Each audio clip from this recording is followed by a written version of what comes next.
बिस्मिल्लाहिर्रहमानिर्रहीम। अस्सलाम वालेकुम डियर स्टूडेंट्स। आज हम अपनी क्लास 9th के केमिस्ट्री सीरीज से चैप्टर 1 में से टॉपिक डिस्कस करेंगे atomic number and mass number, जिसे हम एटॉमिक मास भी कहते हैं। एटॉमिक नंबर या प्रोटॉन नंबर किसी भी एटम के न्यूक्लियस में मौजूद प्रोटॉन्स की तादाद को जाहिर करता है। हमने पढ़ा है कि जो एलिमेंट होता है वो एक ही तरह के एटम से मिलकर बना होता है। तो किसी भी एलिमेंट के एक एटम के न्यूक्लियस में जितने प्रोटॉन्स पाए जाते हैं, जितने पॉजिटिवली चार्ज पार्टिकल्स प्रोटॉन्स पाए जाते हैं, वही उस एलिमेंट का एटॉमिक नंबर कहलाता है। और एटॉमिक नंबर को हम सिंबल Z से रिप्रेजेंट करते हैं। डियर स्टूडेंट्स, हर एलिमेंट के न्यूक्लियस के अंदर एक स्पेसिफिक नंबर ऑफ प्रोटॉन्स पाए जाते हैं, इसलिए हर एलिमेंट का एक स्पेसिफिक एटॉमिक नंबर है।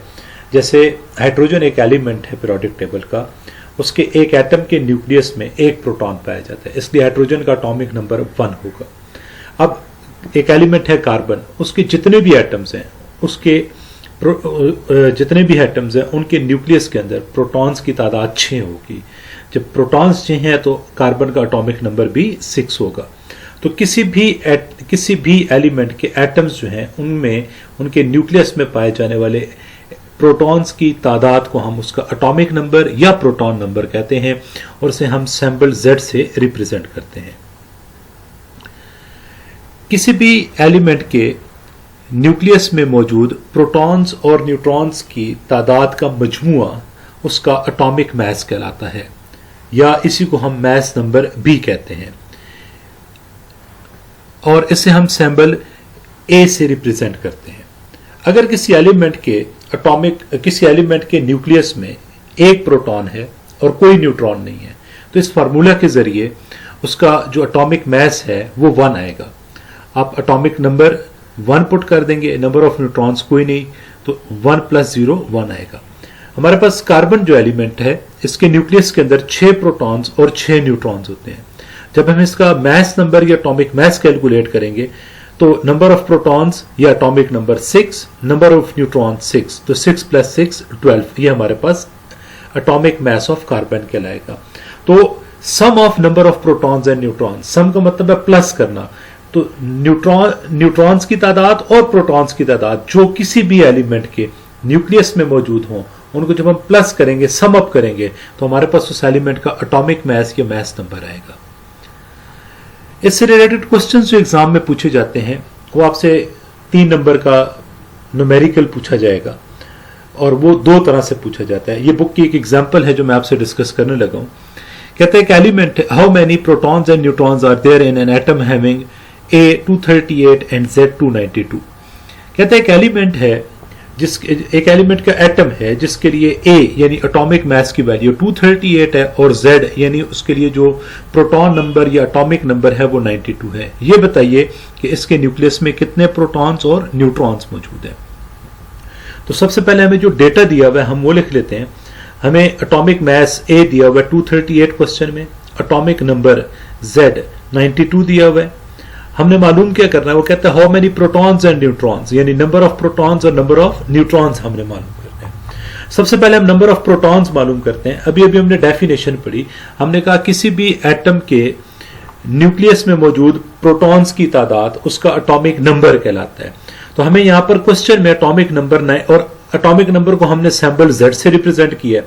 तो यहां पर वो जो Z = 92 दे रहा है, वो दूसरे लफ्जों में आपको नंबर ऑफ प्रोटॉन्स बता रहा है। तो इसलिए number of protons = atomic number, and in this case आपके पास ये 92 आ रहा है।